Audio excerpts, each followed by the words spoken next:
Before I became a parent, I had no idea what a minefield I was walking into. The mommy wars, attachment parenting, helicopter parenting, tiger moms. It seems everywhere we turn, the media is telling us we're doing it wrong. But what if we're not? What if leading with love and good intent to the best of our abilities is enough? I'm Karen Walrond. I believe in the power of photography and words.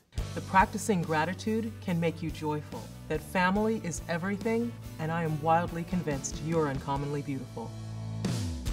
Welcome to the Karen Walrond Show. We all want to be extraordinary parents, but it can be challenging with the messages coming at us from the media and even friends and family. Well, today we're talking about parenting by instinct with parenting expert Dr. Laura Markham, author of Peaceful Parent, Happy Kids, How to Stop Yelling and Start Connecting. Welcome, Dr. Laura. Thank you. So tell me, what is instinctive parenting? Most simply, it's following your instincts. You know, humans have been around for a long time because instinctively we respond to that baby. You know, in 3 in the morning, you may feel like you really don't want to, but we do. We do. So if we just follow those instincts, if we can get past all the stress and all the shoulds, if we can liberate ourselves from those things and get in touch with our own heart, our own intuition, we usually know where to go because every baby is different, every child is different. Right. And a parent knows their child better than anyone else. We know what that child needs. You know, it's interesting you say that, and I actually tell my friends that a lot of times, like, you're going to be surprised at how much instinct kicks in. So I'm really heartened to hear that this is gaining momentum. Why do you think it is gaining momentum at this point? I think it's a backlash. I mean, I think that we have had so many shoulds put on us as parents, and if we can get past that and we listen to our child, we have that moment where we think, wait a minute, I don't have to do it that way. I think in a couple of ways I was kind of lucky because I was raised in a different culture. I was raised in the Caribbean. And so there would be a lot of things that I would read and I'd be like, that's so not the way it's done in my own country or my own culture. And I think that propelled me to kind of go, you know what, I'm going to kind of stop the noise and just go with my instincts.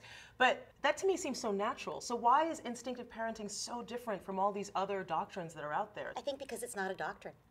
You know, if you think about the French doctrine, there was a recent book on, you know, how to bring up kids the French way, or the tiger mom doctrine, or even attachment parenting, which, you know, we all want a securely attached child. All the research tells us that is in fact the child who's going to be happy and healthy and successful in life.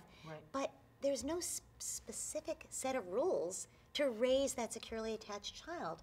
You know, the rule is be responsive to your child's needs. So if you feel that breastfeeding, wearing your baby, co-sleeping makes you a more responsive parent, that's great. If you don't, if it doesn't work for you for whatever reason, that doesn't mean you can't be a responsive parent and raise a securely attached child. So you raise a really great point. Like, you talk about, you know, you just stop and trust your instincts and that sort of thing.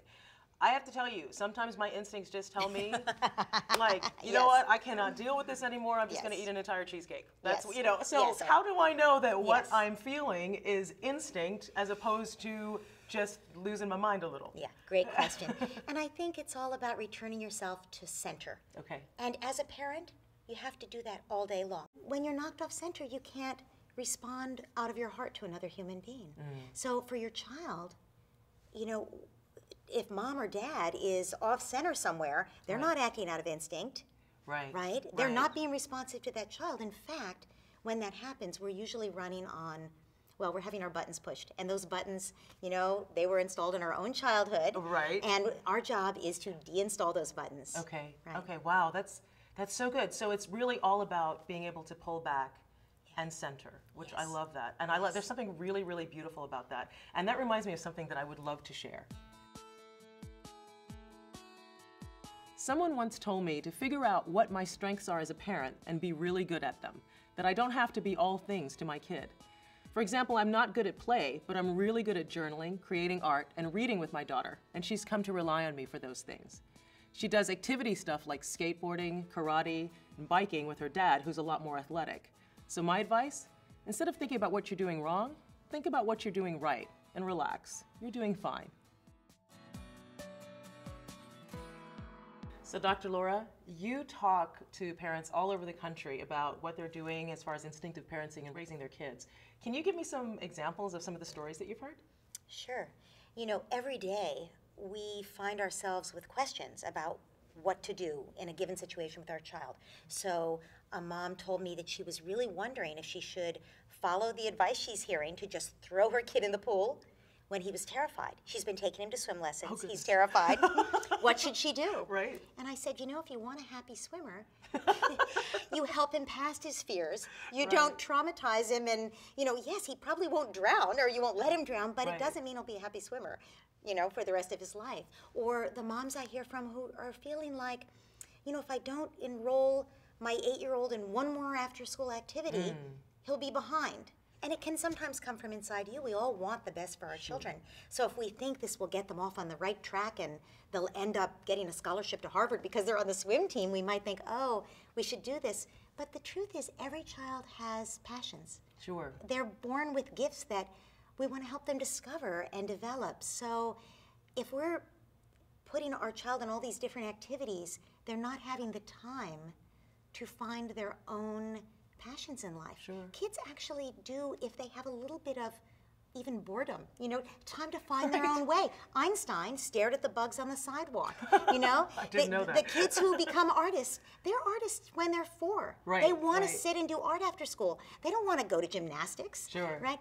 And so I think partly if we just listen to our children, or if we see they're out of sorts from too many activities, you know, that's following our child's instincts. Sure. Let's say that the whole world starts following their instincts. How do they grow up based on this sort of instinctive parenting? Oh, what a wonderful world we would live in. Right, you know, if you're just following the rules and that's all you're doing and you're not being inspired by life or by your own heart, you're not going to be a very happy adult. You know, your role as a parent is to teach your child the art of living.